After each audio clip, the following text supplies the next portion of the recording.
नमस्कार दोस्तों, MP GK PYQ series में आप सभी का एक बार फिर से बहुत बहुत स्वागत है। दोस्तों, इस सीरीज में आज हमारी ये दूसरे नंबर की क्लास है। अगर इससे पिछली वाली क्लास आपने नहीं देखी तो उसको जाकर जरूर देखें, क्योंकि इस सीरीज में हम डेली एमपी जीके के पीवाईक्यू तो सोल्व कर ही रहे, साथ में डेली क्लास रहने वाली है, एमपी का करंट अफेयर और एमपी के मैप और माइंड मैप, और साथ में डेली एक स्पेशल टॉपिक डिस्कस कर रहे हैं जहां से आपकी तैयारी बेहतर हो पाए। तो बिना किसी देरी के सबसे पहला क्वेश्चन आपके सामने आता है कि स्वतंत्रता के बाद मध्य प्रदेश में किस स्थान पर बटा होता, सॉरी, स्वतंत्रता के बाद जो मध्य प्रदेश है ये कितने स्थानों में बटा हुआ था। तो देखो, ये सभी को याद है कि 1947 में आप सभी का जो भारत देश है वो आजाद हुआ। और दोस्तों, जब 1947 में आप सभी का देश आजाद हुआ था तो उस समय जो आपका एमपी है वो 3 भागों में बटा हुआ था। 3 भाग कौन कौन से हैं तो याद रखना है, एमपी जो है 3 भाग। एक तो आता है आपका पार्ट ए दोस्तों, और दोस्तों ये जो पार्ट ए है ना, इस पार्ट ए की अगर आपसे राजधानी पूछे तो इसकी राजधानी थी कौन सी, नागपुर। मोस्ट इंपोर्टेंट पॉइंट बता रहा हूँ, पार्ट ए जिसकी राजधानी नागपुर थी। और इसके जो प्रमुख थे वो प्रमुख कौन थे दोस्तों, तो इसके प्रमुख थे इसके प्रमुख थे रविशंकर शुक्ल। रविशंकर शुक्ल जो है वो पार्ट ए के प्रमुख थे। ये इंपोर्टेंट पॉइंट है। फिर दूसरा आता है दोस्तों पार्ट बी, और पार्ट बी की हम बात करें तो पार्ट बी की राजधानी कहां पर थी, तो पार्ट बी की राजधानियां 2 थी। पार्ट बी की राजधानियां 2 थी, एक तो दोस्तों इंदौर में थी, और एक आपकी ग्वालियर में थी। एक आपकी कहाँ थी, ग्वालियर में थी। और अगर आपसे पूछे कि भाई पार्ट बी के प्रमुख कौन थे, तो पार्ट बी के प्रमुख थे लीलाधर सेठ। पार्ट बी के प्रमुख कौन थे, तो लीलाधर सेठ जो थे ये पार्ट बी के प्रमुख थे। और एक आता है आपका पार्ट सी, और पार्ट सी की अगर बात करें तो इसकी राजधानी कहाँ थी, तो इसकी राजधानी रीवा थी। और इसके जो प्रमुख बने थे वो शंभुनाथ शुक्ल बने थे।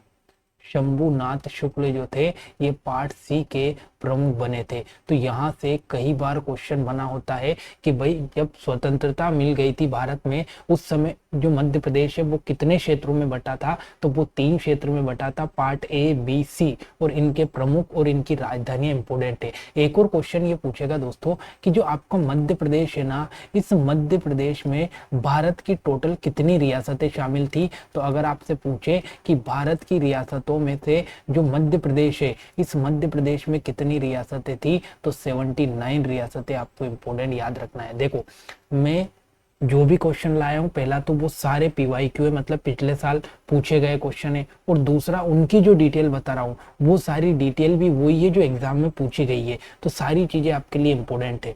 अगले क्वेश्चन पर चलते हैं। मोस्ट इंपोर्टेंट है कि मई 1998 में कितने आश्चर्य ये जिलों का गठन हुआ। मोस्ट इंपोर्टेंट यहाँ पर जिले आएंगे, टाइपिंग मिस्टेक है। तो 1998 में टोटल कितने जिलों का गठन हुआ। तो देखो, एक चीज याद रखना है दोस्तों कि ये 1998 है ना, इस 1998 की हम बात करें तो इसमें टोटल 16 जिलों का गठन हुआ। 16 जिलों का गठन कैसे हुआ दोस्तों, तो एक तो आपका आता है दोस्तों कौन सी, सिंहदेव कमेटी, सिंहदेव समिति। और दोस्तों जब सिंहदेव समिति आई तो इस सिंहदेव समिति ने मध्य प्रदेश में कितने जिले बनाए, 6 जिले बनाए। और एक समिति आई थी आपकी बी आर दुबे समिति। और दोस्तों ये जो बी आर दुबे समिति है ना, इसने मध्य प्रदेश में कितने जिले बनाए, तो टोटल 10 जिले बनाए। तो इस प्रकार से अगर आपसे पूछे कि मध्य प्रदेश में 1998 में टोटल कितने जिले बने, तो टोटल 16 जिले बने। सिंहदेव कमेटी ने कितने बनाए, 6 जिले बनाए। और बी आर दुबे समिति ने कितने बनाए, तो इसने बनाए आपके 10 जिले। और दोस्तों ये जो 6 जिले है ना, इसमें से भी आपके 3 जिले एमपी में है, और बाकी जो 3 जिले वो कहाँ चले गए, तो वो छत्तीसगढ़ में चले गए। और ये जो 10 जिले है ना, इसमें से 4 जिले एमपी में है और बाकी के 6 जिले कहाँ चले गए, तो छत्तीसगढ़ में चले गए। तो ये चीज आपको याद रखना है। तो ये 1998 का डाटा याद रखना है। इसमें कितने जिलों का गठन हुआ, तो टोटल 16 जिलों का गठन यहाँ पर मध्य प्रदेश में होता है।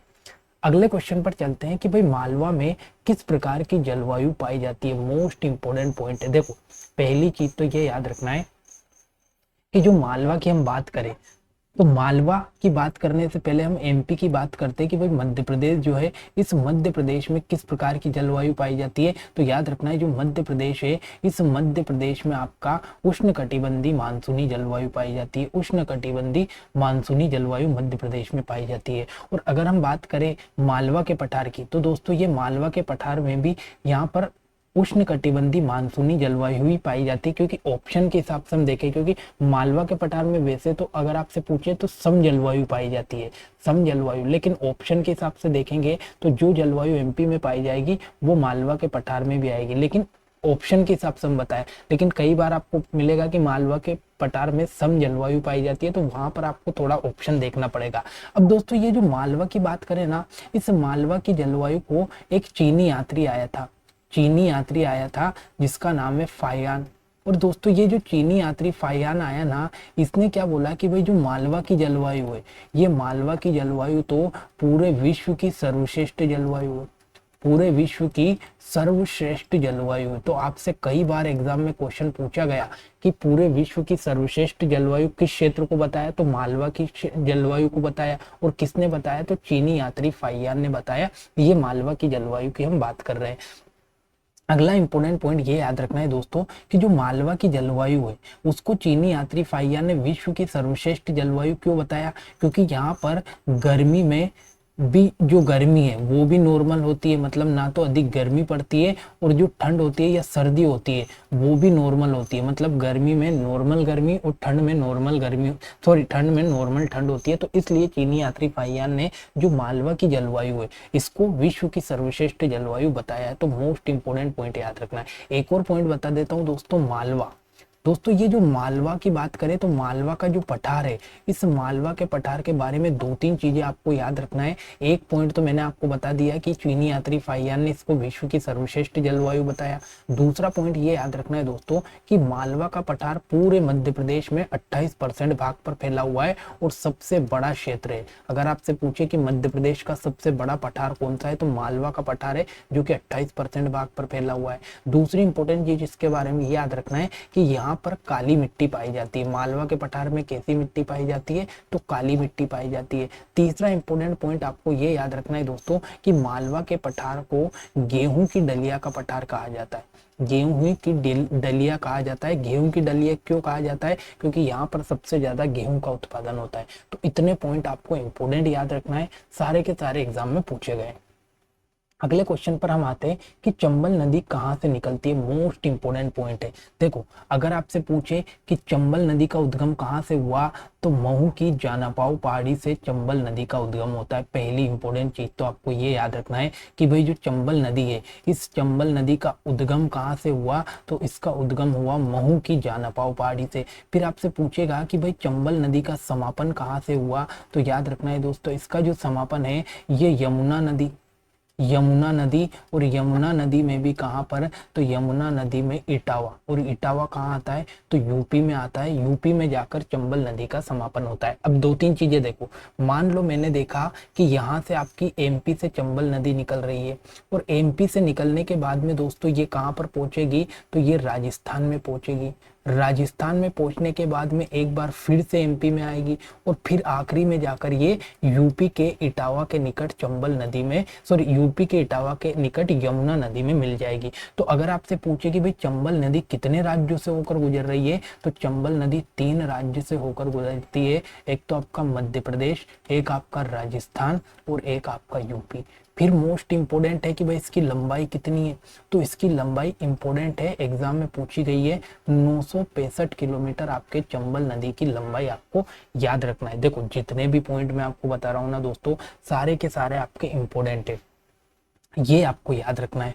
और दोस्तों एक और चीज ये याद रखना है दोस्तों कि ये जो चंबल नदी है ना, ये चंबल नदी बड़ी इंपॉर्टेंट है। क्यों, क्योंकि ये चंबल नदी मध्य प्रदेश में सबसे ज्यादा मृदा का अपरदन करती है, मृदा का अपरदन करती है। और इसी चंबल नदी के मृदा अपरदन से कौन कौन से जिले प्रभावित है, तो एक तो आपका भिंड जिला, एक आपका मुरैना जिला, और एक आपका श्योपुर जिला।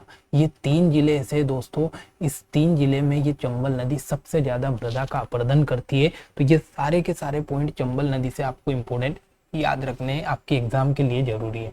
अगले क्वेश्चन पर चलते हैं कि मध्य प्रदेश में शस्त्रधारा जलप्रपात कौन सी नदी पर है। देखो सबसे पहली चीज तो ये याद रखना है कि मध्य प्रदेश में जो शस्त्रधारा जलप्रपात है ये कहाँ पर है, तो ये नर्मदा नदी पर है।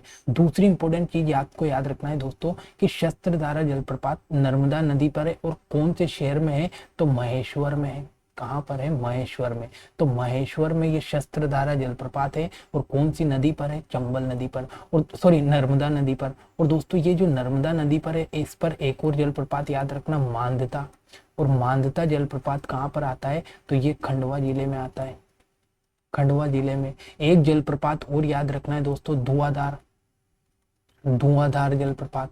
और धुआंधार जलप्रपात कहाँ पर आता है, तो ये भेड़ाघाट में आता है और भेड़ाघाट जबलपुर में आता है। ये इंपॉर्टेंट जलप्रपात है, मांदता खंडवा में, धुआंधार भेड़ाघाट में और शस्त्रधारा महेश्वर में। ये सारे के सारे जलप्रपात कौन सी नदी पर है, तो ये सारे के सारे जलप्रपात आपका नर्मदा नदी पर बना हुआ है। ठीक है, अगले क्वेश्चन पर चलते हैं कि मध्य प्रदेश का सबसे ऊंचा जलप्रपात कौन सा है। देखो दो तीन इंपॉर्टेंट चीज आपको बताऊंगा दोस्तों कि मध्य प्रदेश में एक जलप्रपात है जिसका नाम है बहुटी जलप्रपात। क्या नाम है, बहुटी जलप्रपात। और ये बहुटी जलप्रपात जो है ना दोस्तों, ये मध्य प्रदेश का सबसे ऊंचा जलप्रपात है, पहली चीज। और अगर ऊंचा है तो कितना ऊंचा है, तो 198 मीटर ये मध्य प्रदेश का सबसे ऊंचा जलप्रपात है, बहुटी जलप्रपात, जो कि 198 मीटर ऊंचा है। फिर आपसे पूछेगा कि किस नदी पर बना हुआ है, तो याद रखना है दोस्तों ये सेलर नदी पर बना है। कौन सी नदी पर, सेलर नदी पर। दोस्तों ये जो जलप्रपात है ना, ये पहले रीवा जिले में आता था। पहले कौन से जिले में आता था, रीवा जिले में। लेकिन दोस्तों होता क्या है कि 2023 में इस रीवा जिले से एक अलग जिला बन गया जिसका नाम है मऊगंज। अब अगर आपसे पूछे कि वर्तमान में बहुटी जिला कौन से, सॉरी बहुटी जलप्रपात कौन से जिले में आता है, तो वर्तमान में ये मऊगंज में आता है और पहले ये रीवा जिले में आता था। तो इतनी इंपॉर्टेंट चीजें आपको इस जलप्रपात से याद रखनी है। सबसे ऊंचा जलप्रपात बहुटी जलप्रपात है, सेलर नदी पर आता है, पहले रीवा जिले में था, वर्तमान में मऊगंज में। एक जलप्रपात आता है दोस्तों, चूलिया जलप्रपात। ये किस नदी पर है, तो ये चंबल नदी पर है, चंबल नदी पर है। एक आता है कपिल धारा, तो कपिल धारा कौन सी नदी पर है, तो नर्मदा नदी पर है। कपिल धारा, दुग्ध धारा, ये सारे के सारे कौन सी नदी पर है, नर्मदा नदी पर है।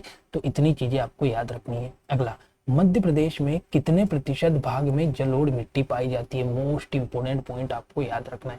देखो सबसे पहली चीज तो आपको ये याद रखना है दोस्तों कि ये जो जलोढ़ मिट्टी है ना, ये जलोढ़ मिट्टी मध्य प्रदेश के कौन से पठार में पाई जाती है, तो मध्य प्रदेश में जो मध्य भारत का पठार है, इस मध्य भारत के पठार में आपकी कौन सी मिट्टी पाई जाती है, जलोढ़ मिट्टी पाई जाती है। दूसरी इंपॉर्टेंट चीज ये याद रखना है कि सबसे ज्यादा जो उपजाऊ मिट्टी है, सबसे ज्यादा जो उपजाऊ मिट्टी है वो उपजाऊ मिट्टी भी कौन सी है, जलोढ़ मिट्टी है। और ये मध्य प्रदेश के 3% भाग पर पाई जाती है, 3% भाग पर पाई जाती है। दूसरी इंपॉर्टेंट चीज इसके बारे में ये याद रखना है दोस्तों कि सबसे ज्यादा ये मिट्टी, ये सबसे ज्यादा किससे प्रभावित है, तो सबसे ज्यादा मृदा अपरदन से प्रभावित मिट्टी कौन सी है मध्य प्रदेश में, मृदा अपरदन से प्रभावित मिट्टी कौन सी है, तो वो जलोढ़ मिट्टी है। और मृदा अपरदन यहाँ पर कौन सी नदी करती है, तो चंबल नदी करती है। अब मैंने आपको पिछले क्वेश्चन में बताया था कि मध्य प्रदेश में चंबल नदी सबसे ज्यादा मृदा अपरदन करती है। तो मृदा अपरदन करती है तो किस जिले में करती है, भिंड, मुरैना, श्योपुर में। तो दोस्तों ये जो भिंड, मुरैना, श्योपुर है वहां पर भी जलोढ़ मिट्टी पाई जाती है और ये मिट्टी सबसे ज्यादा मृदा अपरदन से प्रभावित है। ये चीज आपको याद रखना है। और सबसे ज्यादा उपजाऊ मिट्टी भी यही है और मध्य प्रदेश के 3% भाग पर पाई जाती है। तो ऑप्शन नंबर सी का राइट आंसर है। अब अगर आपसे पूछे कि भाई मध्य प्रदेश जो है, इस मध्य प्रदेश में टोटल कितने प्रकार की मिट्टियां पाई जाती है, तो मध्य प्रदेश में टोटल 5 प्रकार की मिट्टी पाई जाती है। ये क्वेश्चन भी एग्जाम में पूछा गया। देखो मैं कोशिश कर रहा हूँ कि हर चैप्टर से क्वेश्चन लाएं ताकि धीरे धीरे आपकी सारी चीजें डेली क्लियर होती जाएगी। आज जलोढ़ मिट्टी पर बात कर ली, कल काली मिट्टी पर बात कर लेंगे, तो चीजें ऐसे क्लियर होगी। एक ही दिन में एक ही क्वेश्चन से सारी चीजें क्लियर कर पाना मुश्किल है और चीजें आपको याद भी नहीं रहेगी। स्लाइड भरने से कोई मतलब नहीं है, जितना है उतना रिविजन करते चलो। अगला, मध्य प्रदेश में हीरा उत्पादन में कौन सा स्थान है। देखो सबसे इंपॉर्टेंट चीज ये याद रखना है दोस्तों कि जो मध्य प्रदेश है ना, ये मध्य प्रदेश हीरे के उत्पादन में पहले नंबर पर है। पूरे भारत में जो हीरा है, इस हीरे के उत्पादन में मध्य प्रदेश पहले स्थान पर है। दूसरी इंपॉर्टेंट चीज याद रखना है दोस्तों कि मध्य प्रदेश में सबसे ज्यादा जो हीरे का उत्पादन होता है वो कहाँ पर होता है, तो पन्ना जिले में होता है। और पन्ना जिले में हीरे का उत्पादन होता है, तो इसीलिए इस पन्ना जिले को डायमंड सिटी बोला जाता है। पन्ना जिले को डायमंड सिटी या हीरा नगरी बोला जाता है। अब दोस्तों ये जो हीरा है ना, इसके दो तीन क्षेत्र आपको याद रखना है। एक तो क्षेत्र आपको याद रखना है दोस्तों अंगोरा क्षेत्र। और दोस्तों ये जो अंगोरा क्षेत्र है ना, यहाँ से भी हीरे का उत्पादन होता है, जो कि कहाँ पर आता है, छतरपुर में, छतरपुर में। और एक नाम आपको याद रखना, मझगवा। ये मझगवा कहाँ पर आता है, तो ये पन्ना में आता है। ये दो तीन नाम जो कि एग्जाम में लगातार पूछे गए वो बता रहा हूँ मैं।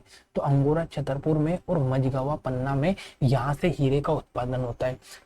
दूसरी इंपॉर्टेंट चीज आपको बताता हूँ दोस्तों कि मध्य प्रदेश हीरे में तो पहले नंबर पर है ही है।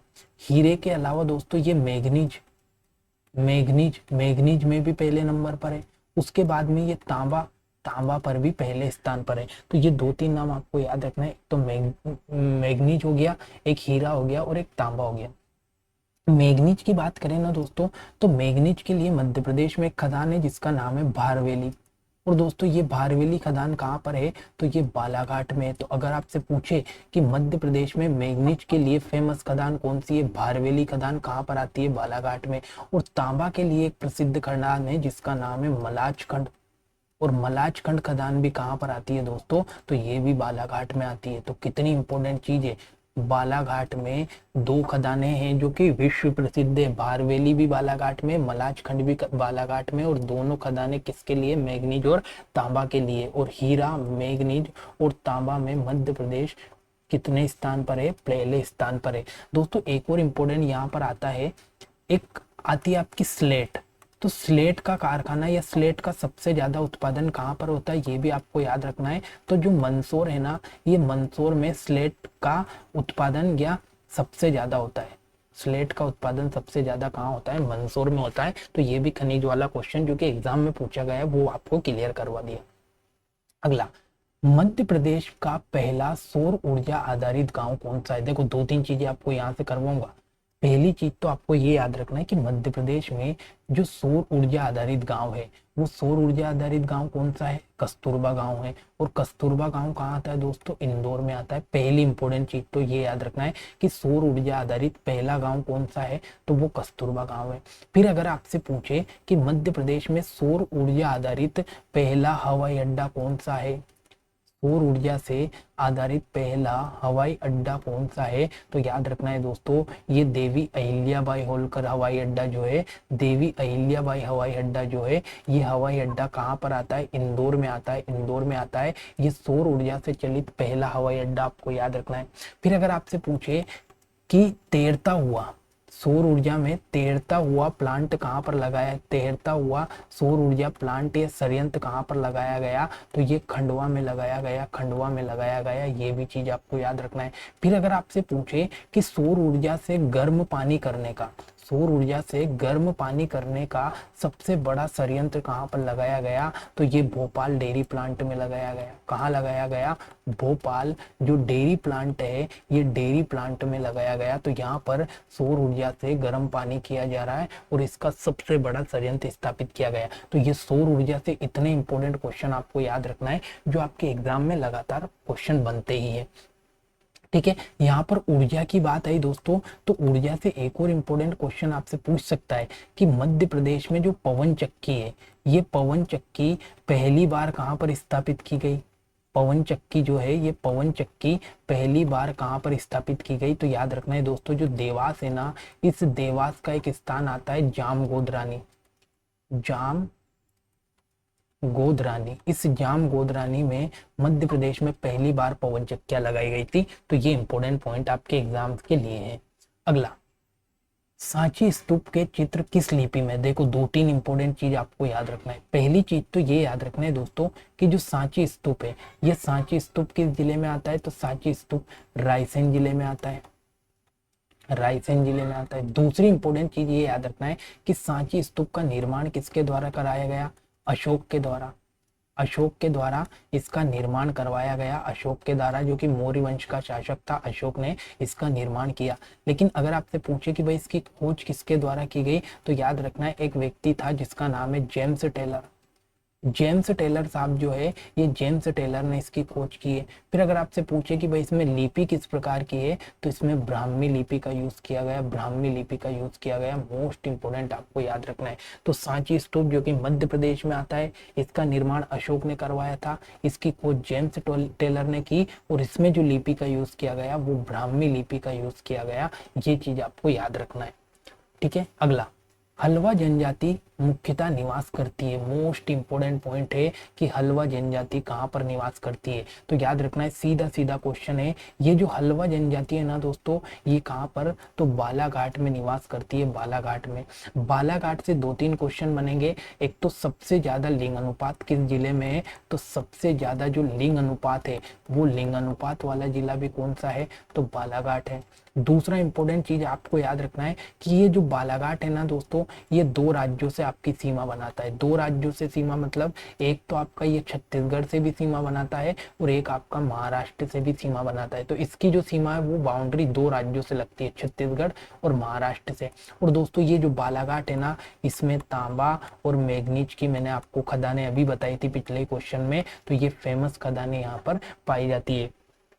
एक क्वेश्चन यहाँ पर पूछा था कि ऐसा कौन सा जिला है जिसका आकार या तो इंडिया के मैप जैसा भी दिखाई देता है, एक तो इंडिया के मैप जैसा भी दिखाई देता है, और इसका जो आकार है, और एक इसका आकार किसे, तो उड़ते हुए पक्षी जैसा दिखाई देता है, उड़ते हुए पक्षी जैसा दिखाई देता है। तो ये दोनों क्वेश्चन एग्जाम में पूछे गए, एक तो इंडिया के मैप और एक उड़ते हुए पक्षी जैसा कौन सा जिला दिखाई देता है, तो वो बालाघाट जिला दिखाई देता है। हल्बा जनजाति यहीं पर पाई जाती है। देखो यहाँ पर देखो, ये पूरा बालाघाट आपके सामने है। पहली चीज तो इसकी अगर आप देखोगे ना, तो ये पूरा बिल्कुल इंडिया के मैप जैसा आपको दिखाई देगा।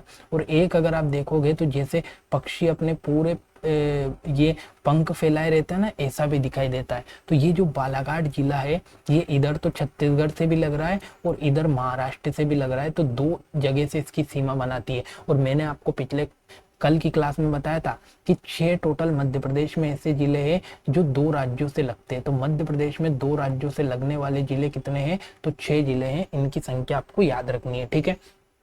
देखो डेली क्लास देखते रहोगे तो चीजें क्लियर होती जाएगी, मैप आप पूरा कवर करने लग जाओगे, धीरे धीरे जिले की लोकेशन आपको डेली याद हो जाएगी। पर डेली क्लास देखना होगा जब ये चीजें क्लियर होगी, ठीक है।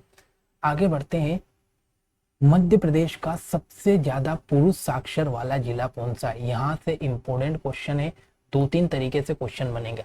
एक तो आपसे पूछेगा कि मध्य प्रदेश का सबसे ज्यादा साक्षर जिला कौन सा है। देखो जब भी मैं एरो ऊपर की तरफ करूं मतलब सबसे ज्यादा, ये आपको याद रखना है, एरो ऊपर मतलब सबसे ज्यादा। तो मध्य प्रदेश में सबसे ज्यादा साक्षर जिला अगर आपसे पूछे तो वो कौन सा आएगा, तो वो आएगा आपका जबलपुर, जबलपुर। फिर अगर आपसे पूछे कि मध्य प्रदेश में सबसे ज्यादा पुरुष साक्षर जिला कौन सा है, तो पुरुष साक्षर जिला भी कौन सा आ जाएगा, तो पुरुष साक्षर जिले में भी आपका कौन सा आ जाएगा दोस्तों, जबलपुर आ जाएगा, जबलपुर आ जाएगा। लेकिन अगर आपसे पूछे कि सबसे ज्यादा महिला साक्षर जिला कौन सा है, तो महिला साक्षर जिले में फिर आपको यहाँ पर सोचना पड़ेगा। तो महिला साक्षर जिला है आपका भोपाल, भोपाल। और मध्य प्रदेश में सबसे कम साक्षर जिला कौन सा है, तो सबसे कम साक्षर जिला अगर आपसे पूछे, सबसे कम साक्षर, तो सबसे कम साक्षर आपसे पूछे तो वो आपको बताना है अलीराजपुर, अलीराजपुर। तो कितनी चीजें क्लियर हुई। अब देखो अलीराजपुर जो है ये मेल और फीमेल दोनों में सबसे कम साक्षर जिला है। तो सबसे ज्यादा साक्षर जिला तो जबलपुर है, पुरुष में भी जबलपुर आएगा, महिला में भोपाल, और सबसे कम साक्षर जिला अलीराजपुर। तो इस क्वेश्चन का राइट आंसर होगा जबलपुर, ऑप्शन नंबर सी, पुरुष साक्षर जिला जबलपुर आ जाएगा, ठीक है। आगे बढ़ते हैं। सिटी ऑफ जॉय नाम से प्रसिद्ध है। अब देखो दोस्तों सिटी ऑफ जॉय किसे कहा जाता है, तो ये कहा जाता है मांडू को। दोस्तों ये जो मांडू है ना, इसको एक तो सिटी ऑफ जॉय नाम से कहा जाता है, सिटी ऑफ जॉय नाम से बोला जाता है, या फिर इसी मांडू को महलों की नगरी के नाम से भी जाना जाता है, महलों की नगरी के नाम से भी जाना जाता है। और दोस्तों याद रखना है जो मांडू है किस जिले में आता है, तो ये मध्य प्रदेश के धार जिले में आता है। और यहाँ पर एक रानी थी जिनका नाम है रानी रूपमती, तो रानी रूपमती का जो महल है, ये रानी रूपमती का महल कहाँ पर है, तो ये आपका मांडू में है। और यहाँ पर एक और महल है दोस्तों जिसको बोला जाता है जहाज महल। तो जहाज महल भी कहाँ पर है, तो जहाज महल भी मांडू में है। तो इतने इंपॉर्टेंट पॉइंट आपको याद रखना है, ठीक है। तो जहाज महल कहाँ पर है, मांडू में। एक शहर आता है दोस्तों भोपाल। तो अगर आपसे पूछे कि भाई झीलों की नगरी किसे कहा जाता है, तो झीलों की नगरी भोपाल को कहा जाता है। झीलों की नगरी, झीलों की नगरी किसे कहा जाता है, तो ये भोपाल को कहा जाता है। ये झीलों की नगरी आपको याद रखना है, मोस्ट इंपोर्टेंट आपका पॉइंट बन जाता है, ठीक है। अगले देखो, अब क्वेश्चन यहाँ पर आपके सारे समाप्त हो गए। आज का जो स्पेशल टॉपिक रहने वाला है वो मध्य प्रदेश के प्रमुख संभाग। तो आज मध्य प्रदेश के प्रमुख संभाग हम याद करने वाले हैं, वो भी मैप के साथ मैं आपको बताऊंगा। तो सबसे पहला संभाग आता है आपका ग्वालियर संभाग। पहली चीज तो ये याद रखना है कि ग्वालियर संभाग में टोटल कितने जिले आ रहे हैं, तो ग्वालियर संभाग में टोटल 5 जिले आ रहे हैं, ठीक है। एक तो आ रहा है ग्वालियर, शिवपुरी, गुना, अशोकनगर और दतिया, ठीक है। अब मैं सारे के सारे 5 जिलों मैप में बता रहा हूँ ताकि आपका एक भी डाउट यहाँ पर क्लियर ना हो। सॉरी, पहले अपन एक काम करते हैं, ग्वालियर संभाग से पहले अपन चंबल संभाग को करते हैं, ऊपर से शुरू करते हैं ना। चंबल संभाग से पूछे तो चंबल संभाग में कितने जिले आ रहे हैं, टोटल 3 जिले आ रहे हैं। एक तो आपका मुरैना, भिंड और श्योपुर, ठीक है। चंबल संभाग पर चलते हैं सबसे पहले। देखो सबसे ऊपर ही ऊपर मैप में आपको ये ऊपर ऊपर जो पिंक कलर दिखाई दे रहे हैं ना, ये तीनों जिले आपके किस संभाग में आ रहे हैं, तो तीनों जिले आपके चंबल संभाग में आ रहे हैं। तीनों जिले आपके कौन से संभाग में आ रहे हैं, चंबल संभाग में। चंबल संभाग में पहला तो आएगा आपका मुरैना, दूसरा श्योपुर और तीसरा भिंड। तो तीनों की लोकेशन देख लो, यहाँ पर बीच में मुरैना, इधर राइट साइड में आपका भिंड और लेफ्ट साइड में आपका श्योपुर। तो मुरैना, भिंड और श्योपुर 3 जिले आपके चंबल संभाग में आते हैं, ठीक है। चंबल संभाग के बाद में फिर मैं आपको बताया था कौन सा, ग्वालियर संभाग। ग्वालियर संभाग में कितने जिले आ रहे हैं, टोटल 5 जिले आ रहे हैं, ग्वालियर, शिवपुरी, गन्ना, अशोकनगर, दतिया। तो देखो पहले नंबर पर ग्वालियर की लोकेशन देखो, 1 जिला हो गया। दूसरे नंबर पर आपका दतिया, तीसरे पर आपका शिवपुरी, चौथे पर आपका गुना और 5वें पर आपका अशोकनगर। तो ये आपका ग्वालियर संभाग हो गया। कौन सा संभाग हो गया, ग्वालियर संभाग। और ग्वालियर संभाग में टोटल 5 जिले आ रहे हैं। फिर हम चलते हैं आगे कौन से, सॉरी, फिर अपन चलते हैं कौन से, भोपाल संभाग पे। तो ये जो भोपाल संभाग है ना दोस्तों, इसमें कितने जिले आएंगे, तो इसमें भी 5 जिले आएंगे। ग्वालियर में भी 5 थे, भोपाल में भी 5 है। देखो एक तो आएगा आपका राजगढ़, दूसरे नंबर पर विदिशा, तीसरे नंबर पर भोपाल, चौथे नंबर पर सीहोर और 5वें पर रायसेन। तो भोपाल संभाग में कितने जिले आ रहे हैं, टोटल 5 जिले भोपाल संभाग में आ रहे हैं, भोपाल, विदिशा, राजगढ़, सीहोर, रायसेन, ठीक है।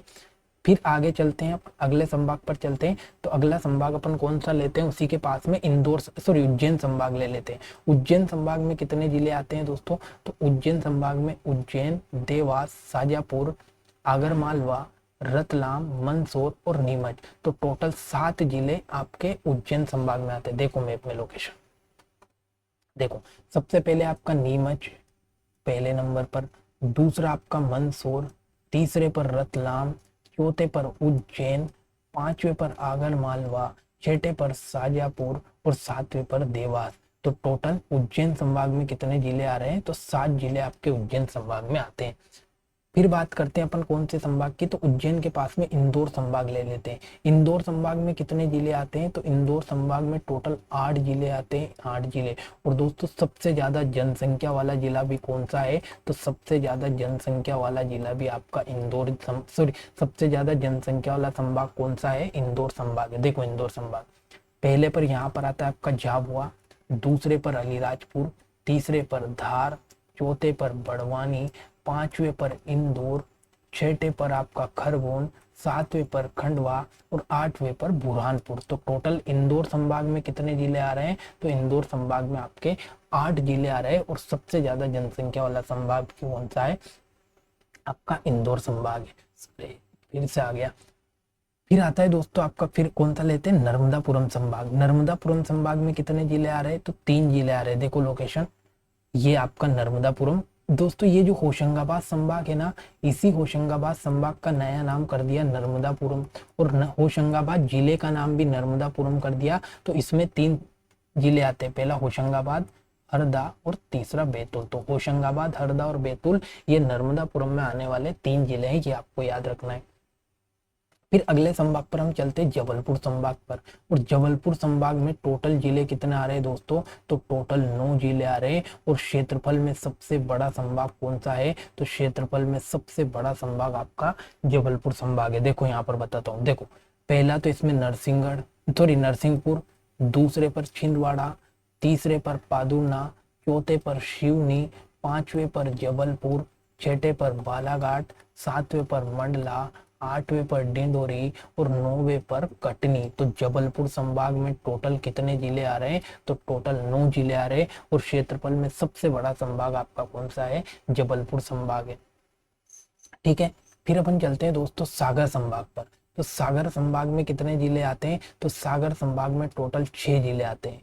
कितने जिले आते हैं सागर संभाग में, 6 जिले आते हैं। देखो लोकेशन, पहले पर आता है आपका सागर, दूसरे पर दमोह, तीसरे पर पन्ना, चौथे पर छतरपुर, छठे पर टीकमगढ़ और सातवें पर निवाड़ी। तो टोटल सागर संभाग में कितने जिले आ रहे हैं, तो सागर, दमोह, पन्ना, छतरपुर, टीकमगढ़, निवाड़ी, टोटल आपके कितने जिले आ रहे हैं, तो सॉरी 1 2 3 4 5 और 6 जिले मैंने आपको बताए थे। 7 कहाँ से आ गए, 6 जिले आपके सागर संभाग में आ रहे हैं। ठीक है, सागर संभाग के बाद में आपका कौन सा संभाग बचेगा, तो सागर के बाद में रीवा संभाग में अगर हम देखें तो टोटल 6 जिले आ रहे हैं। रीवा संभाग में टोटल 6 जिले आ रहे हैं। देखो रीवा संभाग, देखो पहले नंबर पर आपका सतना, दूसरे पर महर, तीसरे पर रीवा, चौथे पर महूगंज, पांचवें पर सीधी और छठे पर सिंगरौली। तो रीवा संभाग में टोटल कितने जिले आ रहे हैं, तो रीवा संभाग में 6 जिले आ रहे हैं। ये इंपॉर्टेंट पॉइंट आपको याद रखना है।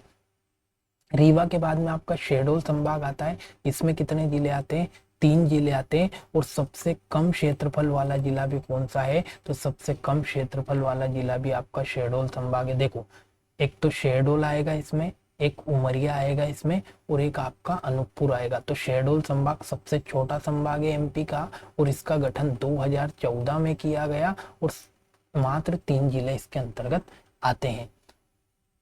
तो ये आपका पूरे के पूरे मैंने 10 संभाग यहाँ पर क्लियर करवा दिए। मध्य प्रदेश में टोटल 10 संभाग है दोस्तों। और अगर आपसे पूछे कि जिले कितने हैं, तो मध्य प्रदेश में टोटल 55 जिले। अब यहाँ पर एक इम्पोर्टेंट पॉइंट आपको याद रखना है कि मध्य प्रदेश का 53वां जिला मऊगंज है, 54वां महर है और 55वां पादुना है। ये 3 जिले आपको इम्पोर्टेंट याद रखना है, 53, 53, 54 और 55। तो यहाँ से क्वेश्चन एग्जाम में पूछे जाते हैं। ठीक है, तो दोस्तों आशा करता हूँ आज की क्लास आपको बेहद अच्छी लगी होगी। इसी प्रकार से डेली अगर जुड़े रहोगे तो डेली एक एक टॉपिक हम कवर करते चलेंगे और पूरा एमपीजीके के पीवाईक्यू हम समेट कर एक जगह रख देंगे। तो मिलते हैं अगली क्लास में, तब तक के लिए जय हिंद, जय भारत।